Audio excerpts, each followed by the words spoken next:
বান্দরবানের সুয়ালক ইউনিয়নের বঙ্গপাড়ার গৃহবধূ মিতা তঞ্চঙ্গা দেশের প্রথম নারী ফরেস্টার হিসেবে যোগ দিতে যাচ্ছেন পাহাড়িয়াই অদম্য কন্যা। গেল বছরের ২০ জুলাই বন অধিদপ্তরের ফরেস্টার পদে নিয়োগ পরীক্ষায় অংশ নেন মিতা। সম্প্রতি নির্বাচিত ৭৮ জনের মধ্যে একমাত্র নারী তিনি। মেধা তালিকায় তার স্থান ১৫তম।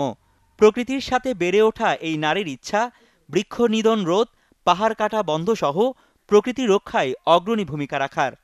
মেয়েদের নিয়ে কাজ করতে চাই যারা অনেকটা পিছিয়ে আছে এবং দুর্গম যারা আছে তাদের নিয়ে কাজ করতে চাই, এবং এই কঠিন পেশায় যোগদান করার জন্য আমি তাদের নিয়ে অনুপ্রেরণার কাজ নিয়ে করতে চাই, এবং যারা এখন বর্তমানে পাহাড়ে বিভিন্ন ধরনের অপরিকল্পিতভাবে বন উজাড় এবং বন ধ্বংস এবং অবৈধভাবে বন্যজ দ্রব্য মালামাল পরিবহন করছে, এইসব নিয়ে কাজ করতে চাই।